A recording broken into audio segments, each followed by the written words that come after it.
YouTube, how the heck you doing? This is Corey here with Watcher Realms. This is going to be the Esoteric team's best setups, and also I'm going to show you just really quickly how to beat them because it's really not that difficult. So just first and foremost, this is a 493k BP, so it's not just a super simple run-of-the-mill super low BP team. Here is the best way to actually go ahead and set up the team. There are two technical variations as to realistically where you place Ymrit, but beyond that, it's relatively standard. So here is the setup. Every time that you go ahead and use this team, you want Cyrus placed this way. You want him facing backwards, right? Now, the reason as to why you go ahead and do that is because he should go ahead and constantly spawn up these skeletons, and it gives the enemy a really hard time kind of just passing by, because what will happen is he will constantly spawn them up, and ideally these two DPS should create a juggle effect in which your units pass Cyrus, get to the skeleton, get wiped out, and then just kind of get bounced around between these two spots. Now, as we've tested a significant amount of times, Anora in this particular tile will be subject to being hit by Garnet guards. However, she is going to be the first target, and then Boreas will be the second target. Realistically speaking, by the time you get to proccing Lily's ultimate, your Garnet guards are probably dead, right? Especially with Ymrit placed right here.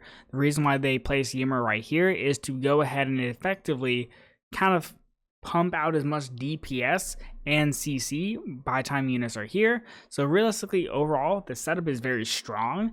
Finally, we have Boreas. Now, Boreas' job here is to also provide CC. If you really think about this composition, right, there are technically three forms of CC: in the form of Anora, freezing; in the form of Ymrit, freezing 3 times based off his passive procs; and then also you have Boreas, who also will go ahead and inflict freeze as well whenever he is going ahead and stunning you, or freezing you, I should say, based off his ult, and then also his passive, where he'll occasionally do the massive like AoE damage. So 3 forms of CC. Now with this team, it's very rage regen gated, right? So what I mean by that is most of the damage based on this team is really based on these units having ultimates. So if you're able to kind of survive through the ultimates, it's not as bad. But overall, this is the relatively standard placing. Now, what you might occasionally see is you'll actually see sometimes people put Ymrit right here. You're losing out a little bit of damage, especially whenever Ymrit is not ulting, because he's not getting this specific tile. However, whenever units get here, you do get a little bit of a bonus, because Ymrit is going to be able to hit those units at least a little bit whenever Ymrit's not in ult. So that's the main win condition for this team.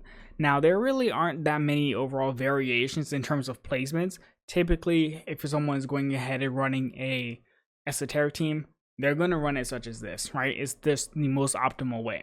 Now, couple substitutions. Obviously, Lily can be substituted with Ezreal with his exclusive artifact, and ideally A5, but not everybody has that, so Lily is a perfect supplement for that, right? Ymrit. Now, Ymrit is kind of like the catalyst as to why this team works. Reason being is because having Ymrit and Anora is a buff to both units, primarily Ymrit, realistically speaking, right? Because technically this team is 2 lords. So if you're not using Ymrit, you can still use this team. However, something like an eye would work. You could put eye right here. However, right, eye right here, you're going to really need your Anora and your Boreas to go ahead and pump out a significant amount of damage, because you're losing the anti-air DPS if you're removing Ymrit. Also, if you don't have the ability to use eye, maybe you're using eye in a different team, you're going to essentially need to put a Thalin here. Now, the reason why I say Thalin or Ares, right? Ares is also a really good idea as well. Main reason is because they'll go ahead and provide you with at least some form of damage from a longer range. If you're going to go ahead and use Thalin, you can put Thalin right here in the place where Ymrit is. Thalin will go ahead and ult this tile and do significant damage, at least once in a little while. The issue is Thalin is not going to be able to consistently hit these units just based off the 2 tiles. Thalin's range would be here, and you would need it to be extended here, which just isn't possible, right? So that is where you'd go ahead and set up Thalin. If you're doing Ares, Ares' best position is in this tile right here. Primarily kind of give you additional insurance policy in case units get passed. However, once again, right, if you're using Ares, you're going to really need him to be tanky, because he's going to realistically be your final kind of safe gate in regards to units passing by, which you'll see what I do later, right? And then also you're losing out on anti-air damage, which is one of the most crucial things with this team. You're going to need to have a very strong Boreas and a very strong Anora. So all in all, this is the team setup. Pretty standard, right? Nothing too significant beyond the fact that there's 2 lords, right? So let's go ahead and exit out of this. Now, there we go. Unfortunately, I actually don't have a Cyrus or a Ymrit between both my accounts, right? So I'm going to go ahead and just show a loose example as to how you would go ahead and build, let's see here, a esoteric team. So obviously ignore broke here. Imagine that broke here is a very shiny and fancy Cyrus, right? So what I would do is I would actually go ahead and put Cyrus facing backwards, right, this way, so that the skeleton spawns here. You can have your Anora here. Anora is covering all of this tile, which is absolutely fantastic, right? It's going to be really good for anti swarming, which is going to be the dominant thing that people are going to try to go ahead and do against you. Boreas, also fantastic, right? He's going to go ahead and provide a significant amount of damage immediately once units get past here. And bonus points, right? With Cyrus placed here, once again, we're being a little bit imaginative, right? With Cyrus placed right here, the second that any unit gets here and gets in the juggle zone of Cyrus and his skeletons, Boreas is going to ult, and Boreas is going to clear out all this area, which is absolutely fantastic for the purpose of this team. Once again, you are safe in terms of being killed. And when I say this, because if you watch the cultist video, I was able to just run it down with Maw and axes. And the reason why that doesn't work with this team is because Lily and Ezrin are esoteric units. They're going to get buffed by Cyrus being the Lord. It's going to be very difficult to really kill a Cyrus using any one of those 2 healers paired with the Lord bonus that Cyrus gives. If you have Ymrit, obviously you put Ymrit right here in this particular tile. Ymrit will go ahead and also give you a really valid insurance policy against swarms, against Maw, and things like that. I have Thalin here. Thalin, he kind of gets the job done. One of the benefits is Thalin will actually go ahead and ult this tile range, which is actually more than Ymrit placed in this particular position, right? So realistically, the second that someone goes ahead and tries to do the 5 spiders into dog strategy, not gonna work. Thalin will basically nuke the spiders instantaneously. Good night. Especially if your Thalin's A3, good night. It's gone, right? The only downside is Thalin's not going to go ahead and provide you with a lot of help if someone is going ahead and dropping them all, right? But if you're going against what's it called, swarming strategy, you're good. So that's just the overall setup for the keep. Also, just imagine this is a nice Cyrus, I guess. So let's go ahead and exit out of here. I'm going to go ahead and show you briefly how to just go ahead and beat these Cyrus comps. All right, so I'm going to go ahead and chow this team now. Super simple. What I'm going to do is I'm going to fill it like so here, and then run it down. Now, the reason why I have my flyers as max fill and then my dog second, you'll see my tank is going to be more than fine. These are Pharaoh guards, right? And this is a triple magic damage comp. My Pharaoh guards are dying. That means I'm doing something critically wrong. So I'm dropping the first Pharaoh guard, and then I'm going to drop the second one once I get to 8 cost. And here we go. Now the reason why I do that is because I want to go ahead and proc all these ults. So we just proc Anoras, we just proc Boreas, and then Ymrit is the next one. The next step is to wait for 10 cost, and we're going to drop the flyer here. And the reason why we're going to drop the flyer is because we want to actually go ahead and put damage on Cyrus so that we can force the skeleton to get really low HP. So let's get to that 10 cost. There we go. We've gone ahead and dropped the flyer. Our feral guards are still looking pretty good. They're surviving pretty well. And then, let's see here. The next step is get to that 10 cost and drop the double dogs. Feral guard is still surviving. He's good. He's good. All right, now we're going to drop dog 1, and then we're going to drop dog 2 in a second here. There we go. A little bit off of my timing there, but we should be fine. Feral guard survived. Dogs, 3 of them, 4 of them. There we go. So the dogs are going to take out Ymrit, force Ymrit into egg form, but it doesn't even matter. Success.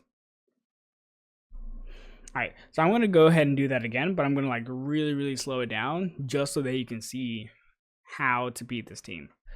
So let's go ahead and rechow this. Start battle. Okay. So there's 2 very particular things that I want you to kind of just like notice as I go through this. The first one is, let's actually just zoom in so I can show you interactions. My timer is going to be a little bit tricky with this because I'm so zoomed in, but I don't care. Let's go ahead and drop this. All right, let's slow this down because this is all that matters. Let's get to the 10 cost. They're tanking pretty well so far.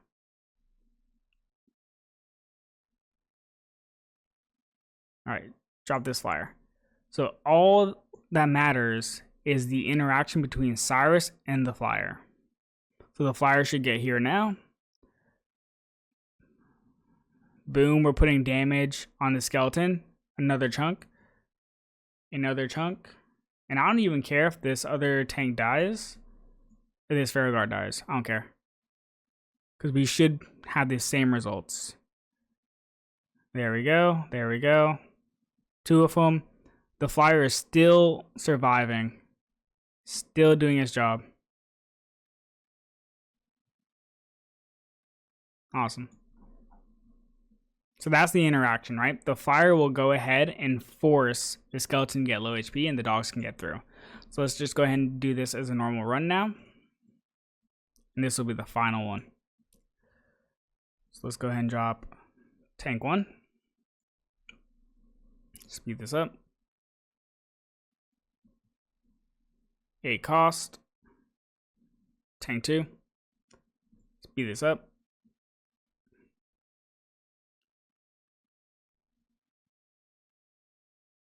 Awesome, looking good. Slow this down. Flyer now. Awesome. That feral guard is tanking really nicely. We're putting damage on the skeleton, so all of this is perfect so far.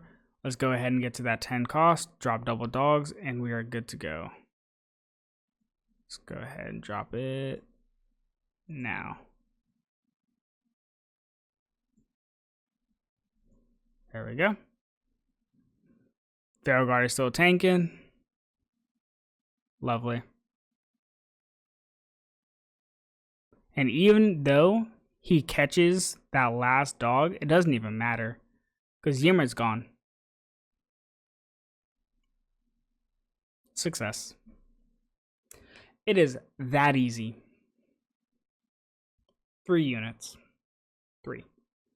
Alright. Now, if we're going to go ahead and, obviously I can't necessarily test it because nobody around me has a keep that's a esoteric team, but the best formulaic way to go ahead and beat it would essentially be a very long swarm where you go ahead and essentially drop your feral guard, and it's kind of like similar to how season 6 was, right? Feral guard into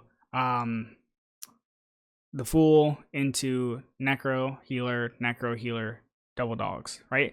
Eventually what's going to happen is Ymrit's not going to be able to essentially knock out all your swarm that's building, and even though Boris will get his ult baited, which is the important part, his ult needs to get baited by the first skeleton that pushes through, you'll be able to set up the double dogs to kind of run through finally. If you don't do that, you can do a similar strat as to what I just did here, where you're just going ahead, forcing Cyrus's skeletons to proc, setting up your tanks, setting up an initial round of dogs to get triggered, right? Because if you go ahead and trigger Boreas's ult, you're pretty much good for the rest of the fight, right?